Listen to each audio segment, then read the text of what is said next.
Sim, senhor presidente, demais vereadores, imprensa escrita e falada. Então, como o vereador Rafael falou, hoje eu vou falar sobre aquele assunto da distribuição de remédios feitos por técnicas de enfermagens e enfermeiros da saúde do município de Carlos Barbosa. Justamente hoje entrei em contato com o Conselho Regional de Enfermagem, no qual recebi através de e-mail o seguinte comunicado: cumprimentando em atenção a solicitação de envio da cópia das decisões proferidas nos atos do processo promovido pelo município de Carlos Barbosa contra o Conselho Regional de Enfermagem RS, encaminhamos documentos e anexos. Então, eu tenho aqui a decisão que foi tomada, mas não é uma decisão definitiva, como o vereador Rafael falou, no qual aquela vez eu argumentei sobre que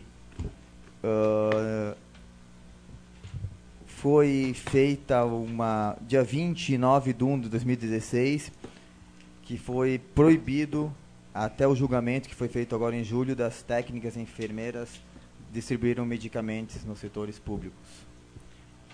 O que eu queria dizer que isso aí, como o Rafael falou, toda notícia ruim não é levada nessa casa. A notícia boa, quando saiu a decisão, é levada nessa casa. Então a decisão está aqui, eu levei a ruim e a boa.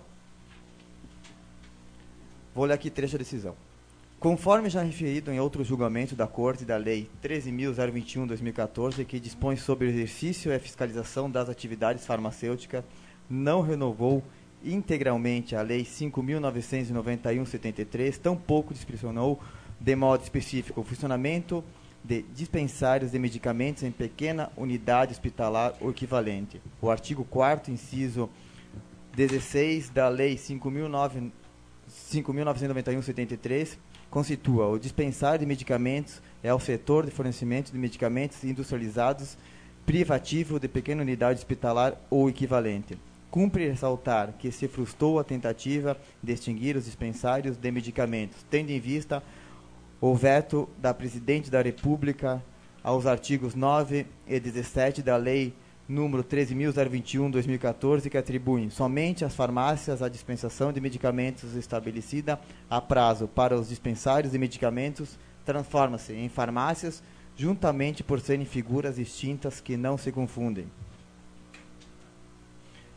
Como visto, descabida a equiparação do dispensário de medicamentos à farmácia para o fim de impor as mesmas exigências legais, pois as atividades empenhadas por ambos não são idênticas, tendo em vista que se limita o dispensário a fornecer medicamentos industrializados já prescritos por profissionais competentes, sem prestar assistência farmacêutica, assistência à saúde e orientação sanitária individual e coletivo, ou ainda processar a manipulação de medicamentos e insumos que cabe à farmácia nos termos do artigo 3 da Lei 13.021/2014.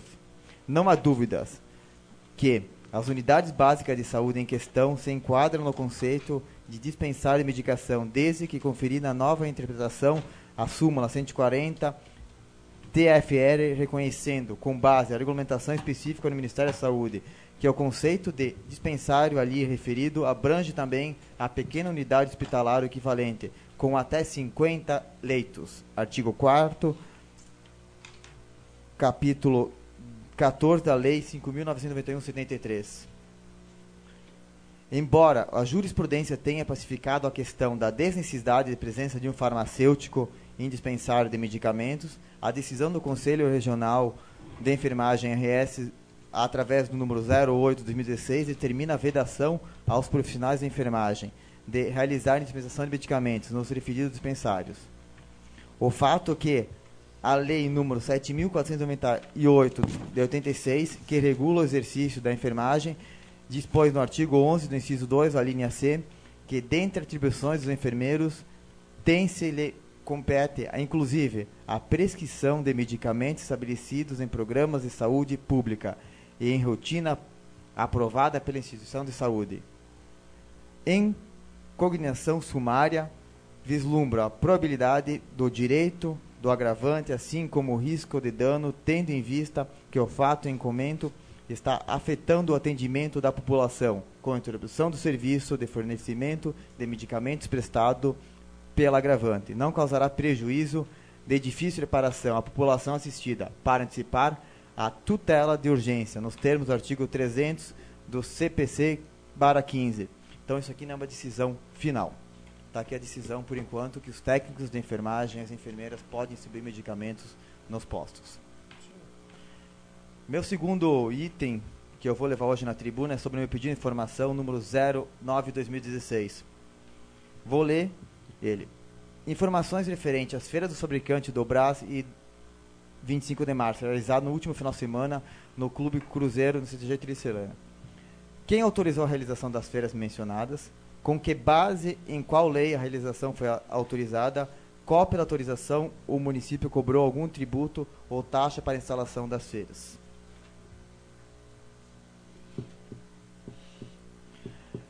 Então, quem foi autorizada foi a Secretaria Municipal do Meio Ambiente e Planejamento Urbano por meio do setor de fiscalização de obras e posturas de alvará. A autorização está baseada na Lei 2310/2009, tabela 2. O município cobrou o valor diário equivalente a 25% da URM para cada expositor da feira. Demais documentação solicitada segue anexo. Então, está toda a documentação anexa. O valor cobrado dos tributos. Sobre as taxas cobradas para exercício da atividade, em que se pese o pedido ter sido feito como feira, 2. O setor de fiscalização cobrou taxas no valor diário correspondente a 25% URM, valor de R$ 83,81 por dia, que cada CNPJ constatando no protocolo de solicitação, num total de 24, sendo arrecadado o valor total de R$ 6.453,90. E o que chamou a atenção mais foi através de mim como vereador que eu fiz esse pedido de informação e numa resposta foi aqui: cumpre referir ainda que nos responsáveis pela realização das feiras apresentam o PPCI específico para a realização das mesmas. Então foram 2 feiras em 2 locais diferentes. Como pode-se observar pela cópia do PPCI que se anexa, referente ao Clube União Cruzeiro Branco, no qual consta como responsável o senhor Matheus Quisguera. Muito interessante isso. Certo? Eu só quero dizer ao poder público, através dessa resposta aqui, que eu não sou responsável pelo Clube União Cruzeiro Rio Branco. Quem é o responsável é outro presidente. E conforme está tudo regularizado na Receita Federal, só pegar os anexos, está registrado em cartório, sendo que eu não sou responsável. A única equivalente que saiu meu nome, com certeza, no PPCI do clube. Certo? Por que saiu isso? Porque fui eu que encaminhei o pedido de PPCI no clube quando eu era presidente da entidade. Então, só quero redigir que isso aqui não sou o responsável pelo Clube União Cruzeiro Rio Branco. Obrigado, Matheus. Sobre os técnicos de enfermagem, tu vê a nossa lei, um diz que pode e outro não pode. E quem é prejudicado é essas. Eu tenho o direito de dizer. Então, veja bem, o município não pode, com técnico de enfermagem, distribuindo remédio. As nossas farmácias aqui, a farmácia aqui do nosso município, tu pega uma receita do médico lá no posto, tu chega em qualquer farmácia, aí tem, as pessoas te atendem lá e aí pode. Então, eu acho que teria que ter uma fiscalização daquele órgão que está proibindo o município fazer, que faça em todas as farmácias. Que põe um farmacêutico em todas as farmácias. Se é aberta 12 horas tem que ter um farmacêutico também. Só o município. Porque o município não cobra, ajuda a população, aquelas pessoas mais carentes, é prejudicado. Tem que botar um farmacêutico. E não pode ser técnico. Veja bem, eu não estou contra você, mas eu acho que aqui nesse país tem muitas leis e poucas medidas para ser decidida. Um pode e outro não pode. Esses dias proibiu o município de ser feito, agora vem uma lei que o município pode ser feito e logo em seguida vai vir outra lei que não pode ser feita. Então, esse país só pode ir mal por esses fatos que vem acontecendo, pela própria justiça que trabalha nesses órgãos da saúde. Se o município não pode, eu acho que ninguém poderia, todas as farmácias não poderiam também estar distribuindo esse remédio. Que vocês veem, vocês podem ver, vocês são de prova. E lá no hospital também não é farmacêutico completo que dá os remédios. Tem as farmacêuticas lá e outros funcionários que vão lá e dão os remédios também. Seria isso aí. Aí, quanto a feira aí do Brás aí, teve gente aqui de Barbosa que foram lá se queixar no município, mas quando deu a feira lá em Barão, estava lá com a sacola cheia carregaram e vieram aqui para vender nas lojas aqui em Barbosa. Isso é triste também, né? Então eu acho que, ora, deixa o povo fazer e vão ajudar esse povo de Barbosa que tanto precisa. Isso aí, obrigado, Matheus. Obrigado, colega Matheus. Quanto à distribuição de remédios, eu acho que já foi debatido aqui e creio que a Justiça tomou uma posição correta para que possa realmente ser distribuído. Na Feira do Brás, eu comentei aqui no teu pedido de informação, o qual eu aprovei, que era bom esse pedido de informação para esclarecer para a comunidade que o município é transparente, que tudo é feito dentro da legalidade, nada é feito às escuras, e que está aí, veio toda a documentação comprovando que nada estava errado. Eu busquei informação junto de outros municípios sobre alguma lei, porque eu sei que foi a assessoria jurídica do município, mais a assessoria jurídica da CI, para tentar encontrar uma maneira de alguma lei para regrar, mas não sei se avançou. Eu busquei junto a outros municípios aí e estou estudando junto à assessoria jurídica desta casa se tem alguma maneira de se fazer uma lei regrando. Proibido não tem como, porque o comércio ele é amparado pela Constituição Federal, que pode ser feito em qualquer parte do país. Mas talvez sim dê para regrar. E se tiver alguma alternativa que dê para regrar, vou encaminhar para esta casa e para análise dos colegas se entenderem que o município pode fazer isso. Então, isso, Matheus, só para registrar. Obrigado. Sim, agradeço a parte, vereador Matheus. Apenas para aprofundar um pouco o assunto. Acho que receitar ou prescrever remédios não é a mesma coisa que fornecer. Entregar remédios já receitados. Acho que aí deve haver uma tremenda de uma confusão de quem está analisando esses fatos. Porque, convenhamos, uma coisa é eu receitar e prescrever se eu não tenho autorização. Você não tem o poder ou formação para isto.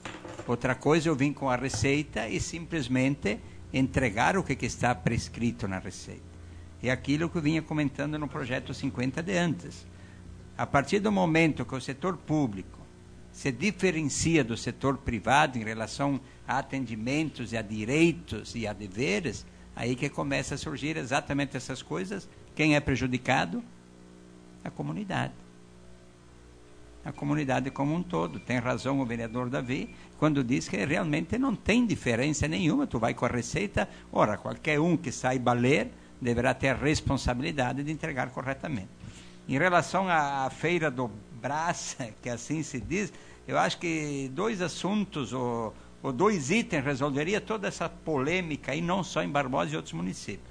Primeiro, uma lei, um decreto do prefeito dizendo que a realização de feiras itinerantes, como é o caso, devam entrar com solicitação de alvará para a realização 15 dias antes da feira, ou 30 dias antes da feira. E segundo, que vem acompanhada da anuência da entidade de classe que diz respeito às feiras. A entidade de classe também não pode se negar simplesmente por negar, mas ao menos que estejam cientes com prazo. Me parece que a maior reclamação aqui foi porque entrou no mesmo dia e no mesmo dia saiu. Eu acho que era isso aí, agradeço. Então esses são os meus 2 assuntos hoje na tribuna. Eu gostaria, como falei antes, que o Poder Executivo analisasse bem, mais uma vez, pelo 4º ano, nós temos festa de queijo aqui e nada foi feito nos banheiros públicos na parte central, na praça central do nosso querido Carlos Barbosa. Se for um cadeirante lá, eu quero que vocês observem como que ele vai entrar. Seria isso. Obrigado, vereador Matheus. Vereador Denir.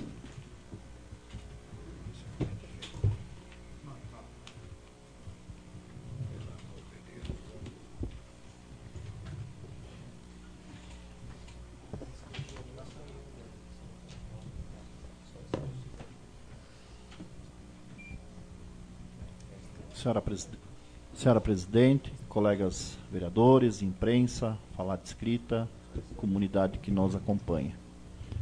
Como eu comentei nas minhas explanações, Eu vou usar essa tribuna porque não daria tempo de apresentar algumas fotos pela ocasião de ontem, da comemoração dos 24 anos de fundação da Associação Suíço-Valesana no Brasil, que se passou no dia 7 de junho, e também a inauguração de um marco histórico na imigração suíço-valesana no Rio Grande do Sul, que aconteceu ali na comunidade de Santa Clara Baixa, na verdade, localidade de Santa Clara Baixa, comunidade de Santo Antônio, que é o berço da imigração suíça-valesana. Nós temos no nosso município uma miscigenação de raças. Tem a italiana, tem a polonesa, tem a suíça, tem francesa, tem austríaco, tem várias raças no nosso município, né? Africana também. Então, o nosso município é um berço de colonizações. Eu acredito que se diferencia de muitos municípios no estado e temos que celebrar isto, né? Quem tem algum ancestral que migrou para essa região realmente tem que se orgulhar por ter vindo desbravar essas terras que teve muita dificuldade no passado. Em 1874, chegou na comunidade de Santa Clara Baixa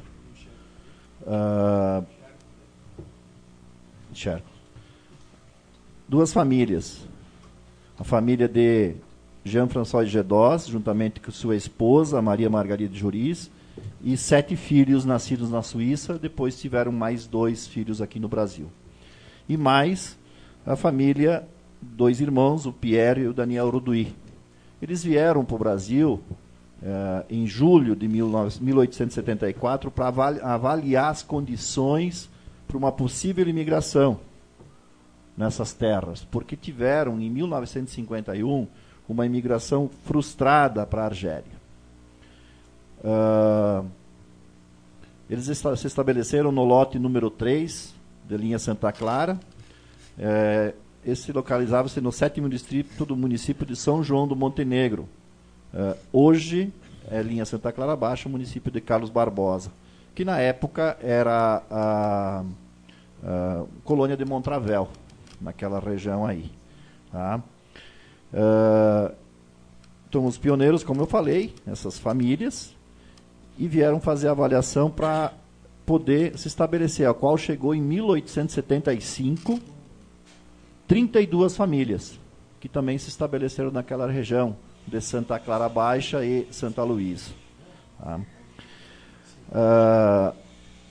A família do Jean-François se estabeleceu e ficou.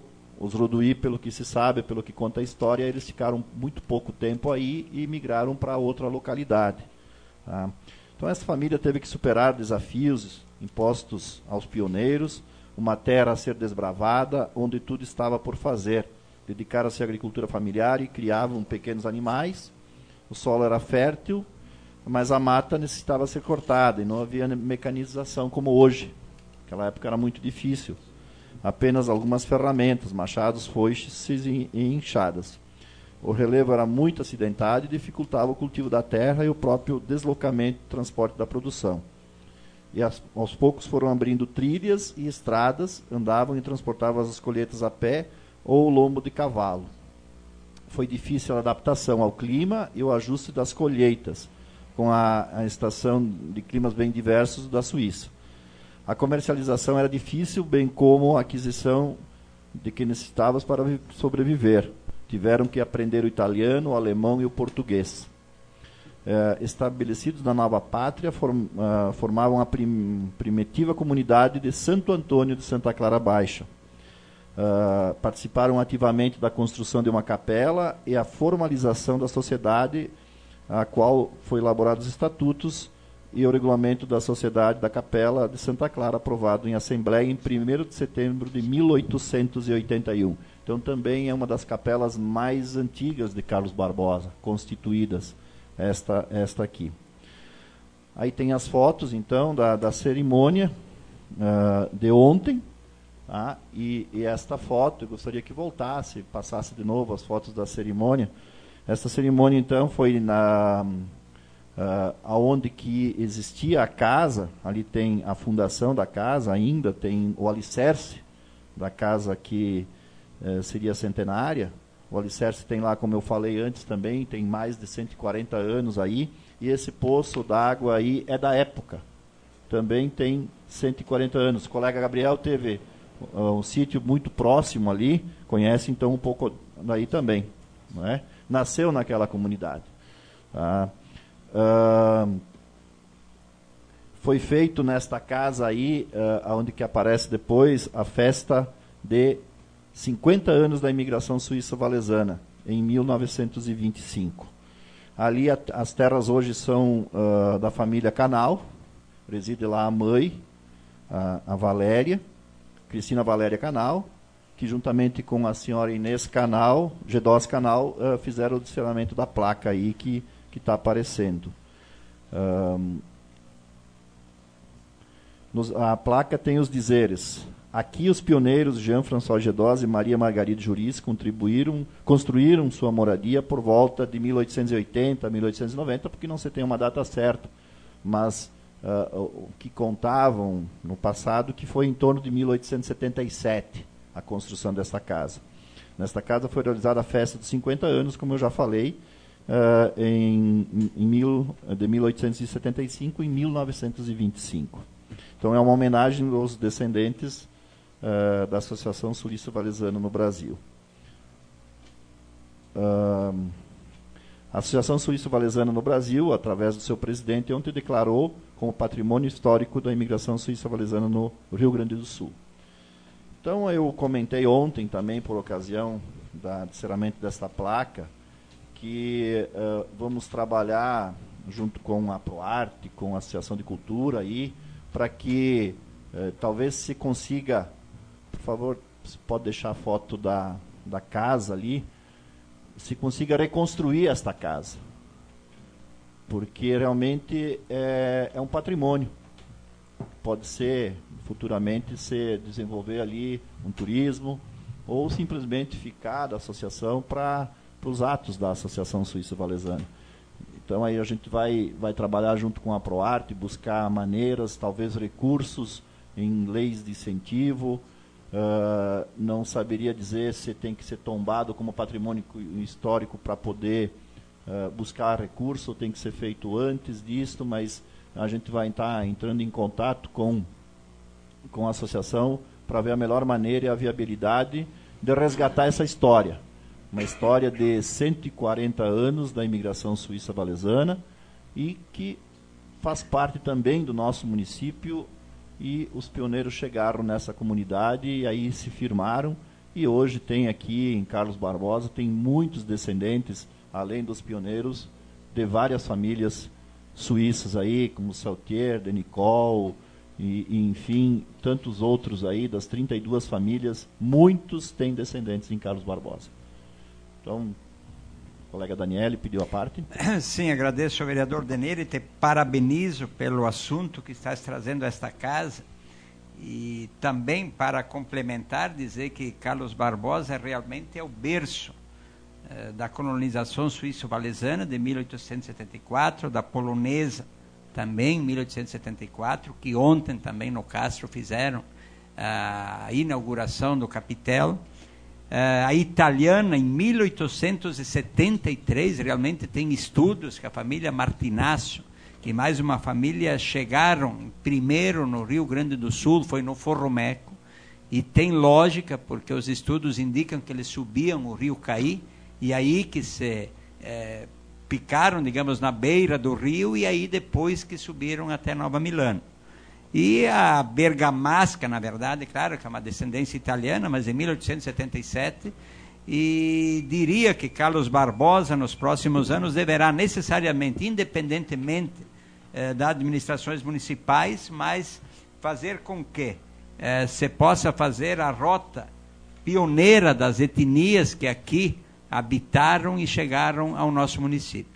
Nós temos já o Recanto Bergamasco, que é uma rota turística que está sendo desenvolvida, nós temos a Rota do Castro, que também está sendo desenvolvida com as famílias, que é das imigrantes poloneses. Acredito que a Rota Suíço-Valesana, também com essa iniciativa da associação, deverá ser reforçada, até porque o turista, na verdade, ele quer buscar as raízes, quer buscar a história, e se nós analisarmos quantos mil descendentes nós temos, apenas dessas 3 ou 4 etnias que são o berço aqui em Carlos Barbosa, que habitam hoje no nosso Brasil. Então, eu acho que tem futuro, é importante, parabenizo e somos totalmente favoráveis a esse resgate da história. Obrigado, colega Daniele. Carlos Barbosa está engatinhando na questão de turismo e eu acho que é muito importante, sim, a gente enfatizar isto e buscar o resgate da história. Tem ali em Santa Luísa, tem o Museu da Família Sautier, então poderia ser feito aqui também, se a associação entender e realmente a gente conseguir resgatar e reconstruir esta casa. Já conversamos com a família Canal, eles estão de acordo em ceder aquele espaço para que se faça isso. Poderia ser um ponto no futuro também de visitação, de turismo. Então isso tudo, acredito que se realmente a comunidade, o município entender que tem que resgatar essas raízes, só tem com certeza a ganhar com isto. Então, agradeço aos colegas aí por terem acompanhado essa explanação e dizer que vamos trabalhar nesse sentido para que sim consigamos, quem sabe, resgatar mais um pouco da história da colonização suíça-valesana no Rio Grande do Sul e no Brasil. Muito obrigado. Obrigado, vereador Denir. Vereador Baroni.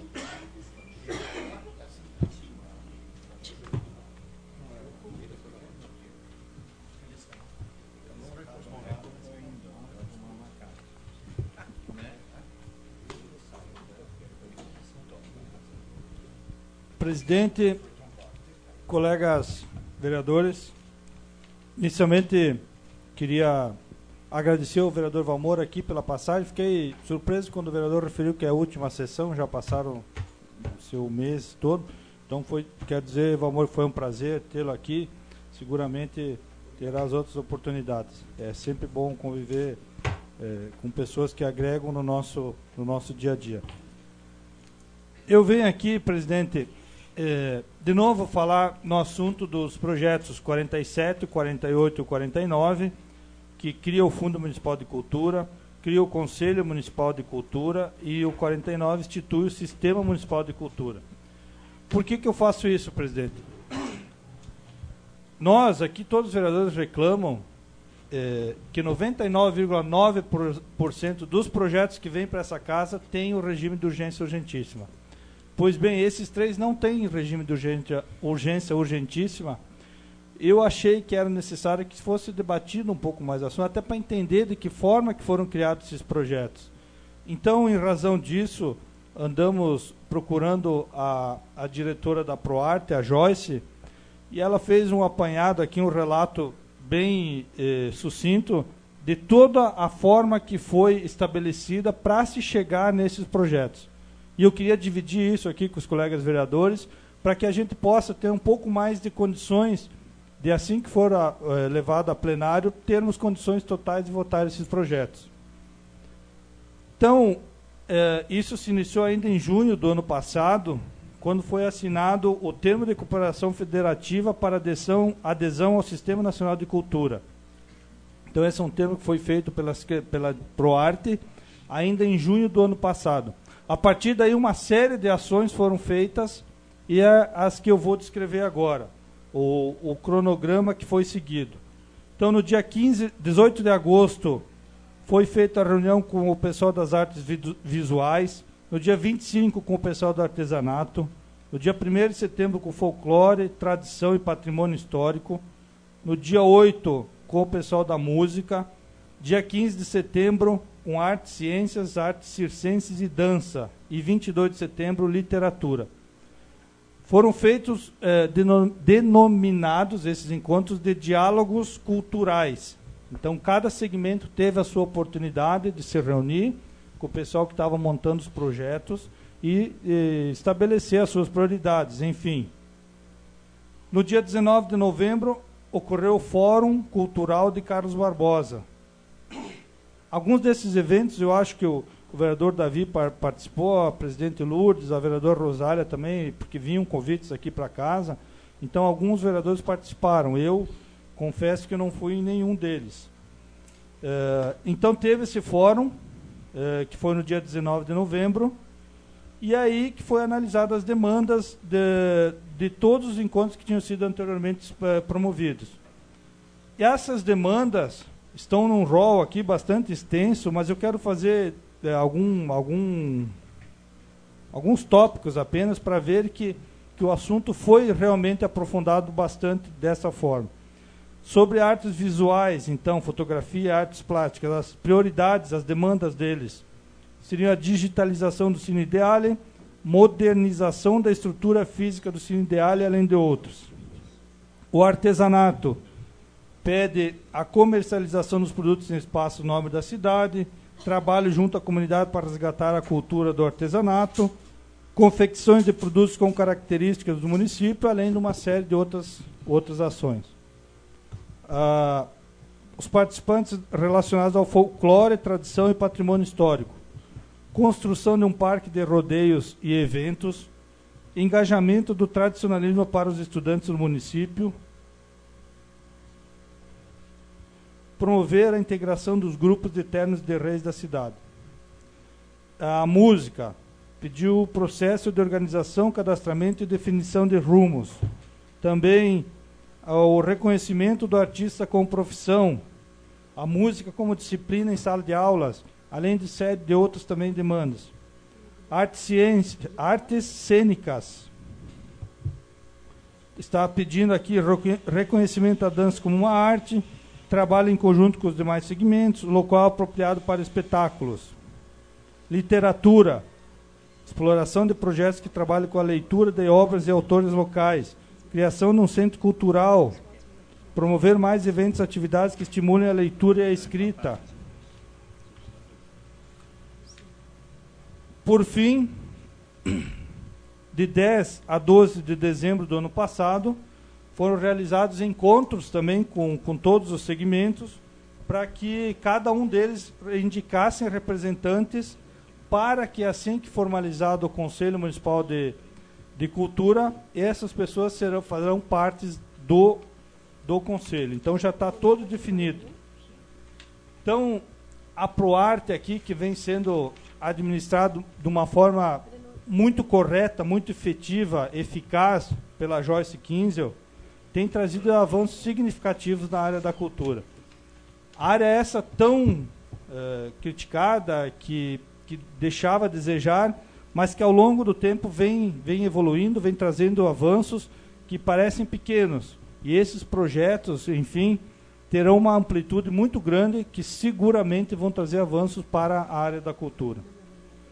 Também já foi divulgado hoje na imprensa, no final de semana, nós teremos o Festival da Canção com mais de 28 participantes no dia 10 de setembro, que é mais uma ação da Proarte. Então, presidente, dessa forma, a forma que foi conduzido para se chegar a esses projetos me deixam seguramente tranquilo na questão da aprovação ou da análise desses projetos. Não tinha essa convicção porque as explicações não traziam esse maior detalhamento de todo esse processo feito nessa área. Então foi um trabalho muito extenso, de praticamente 1 ano, ou 10 meses, que redundou com a finalização desses 3 projetos. Então, acredito que é importante para Carlos Barbosa. Essa área também, como a área de segurança, que eu venho defendendo e venho cobrando aqui, também é importante. E eu acredito que esses projetos vão dar um estímulo maior para essa área da cultura. O vereador Denir pediu uma parte, depois eu já concluo. Obrigado, colega Baroni. Importante esses teus esclarecimentos. Acredito que deve ter tirado muita dúvida de nós, dos colegas aí, quanto ao trabalho desempenhado pela Proarte na elaboração desses projetos. Porque os projetos chegam a esta casa e, claro, o teu trabalho, a tua dedicação, buscou conhecimento, buscou essas informações. Isso é muito importante para a comunidade, porque muitas vezes a comunidade não consegue acompanhar isso e não sabe como é feito. Acredita que talvez seja feito lá dentro de um gabinete, escrito o projeto e mandado para cá. Mas não, teve todo um trabalho, teve uma dedicação, teve envolvimento das entidades, e isso tenho certeza que só vai vir a contribuir e o município a ganhar com isso, e principalmente a nossa população. Quanto ao Festival da Canção, eu estive há poucos dias em Palmeira das Missões, lá que teve por ocasião o Carrijo da Canção Nativa, e lá eles têm um festival muito interessante. Até já sugeri a nossa diretora da ProArte para estudar e, quem sabe, no futuro a gente poder implementar aqui em Carlos Barbosa, onde poderia fazer a etapa local e juntamente abrir para uma etapa regional e estadual. Temos o centro de eventos lá que comportaria, estacionamento para abrigar, quem sabe, o pessoal que vem de fora e acampar, enfim. Teria que estudar e fazer um projeto, quem sabe desenvolver aqui para ter a participação maior da comunidade. Temos ali atrás um parque maravilhoso que poderá, de repente, no futuro ser explorado para visitações e, enfim, para tantas atividades. O CTG do lado, que pode acompanhar e também auxiliar. Então, acredito que nós temos espaços para isso e precisamos, sim, implementar projetos, e o que é bom nos outros municípios a gente copiar e trazer para cá. Parabéns, Luciano, pelo teu trabalho nesse tema.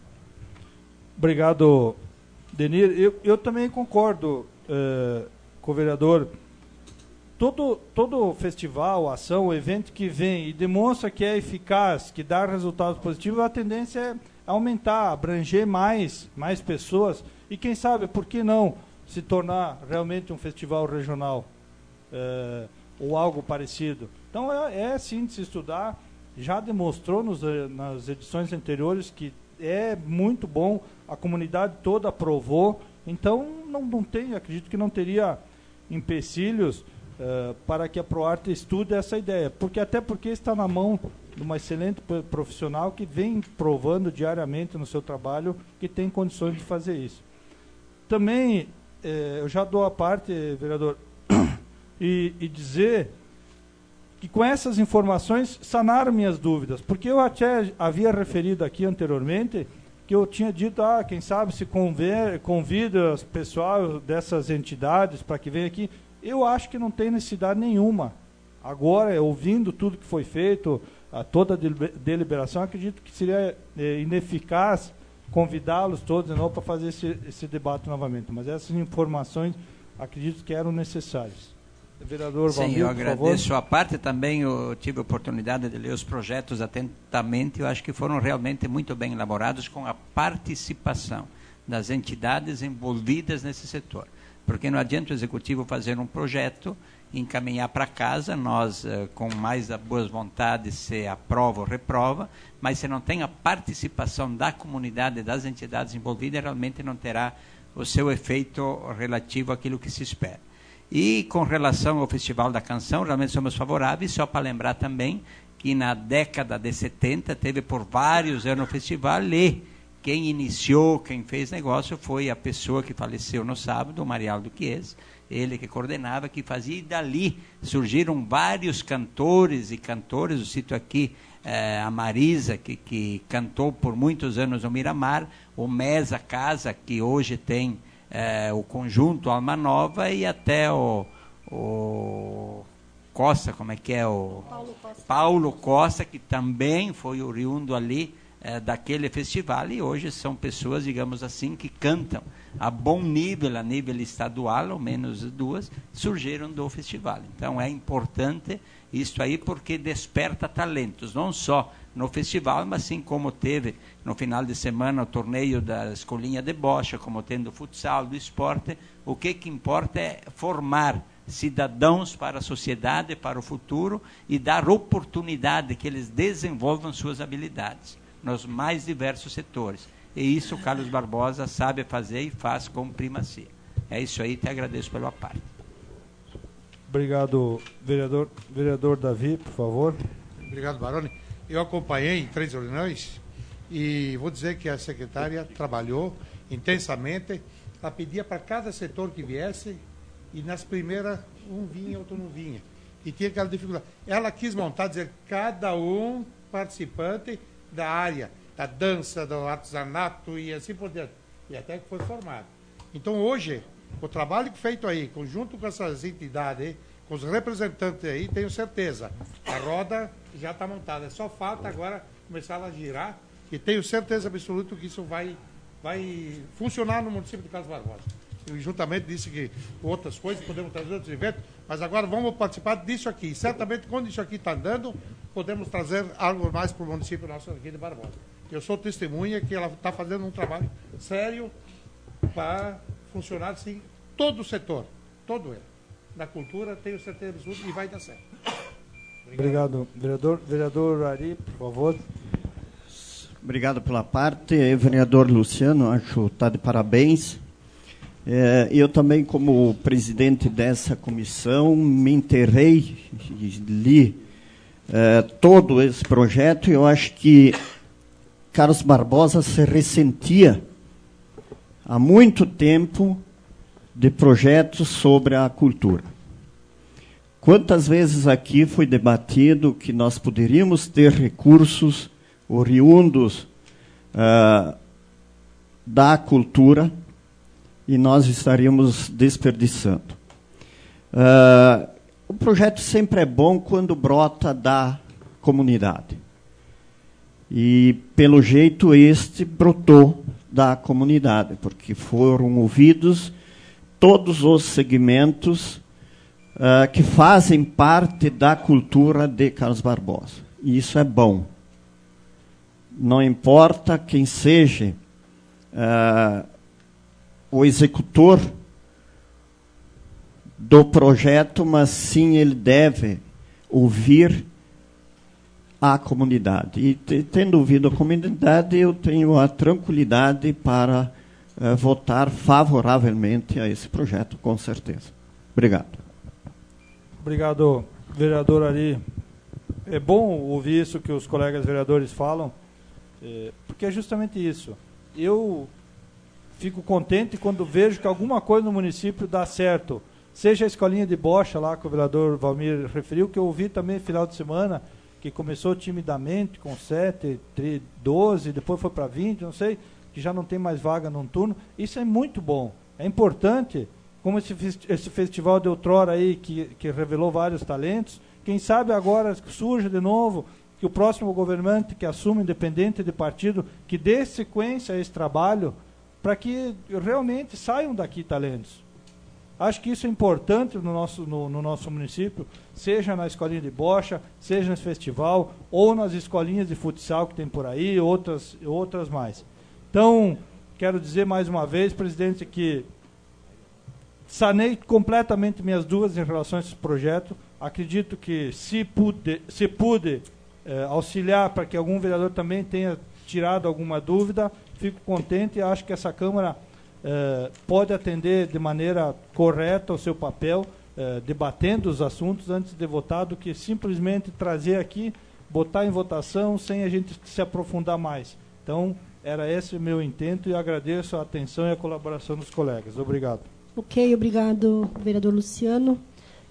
Quero aqui, antes de encerrar, também deixar o meu agradecimento, e o agradecimento, acredito que de todos os nossos colegas aqui, ao suplente de vereador Valmor, que hoje está novamente deixando esta casa, e dizer para ti, Valmor, que é sempre muito bom te receber aqui nessa casa, porque através do teu trabalho a gente percebe a pessoa empenhada que você sempre é perante a comunidade de Carlos Barbosa. Então, a gente deixa aqui o nosso agradecimento pela contribuição nesse sentido.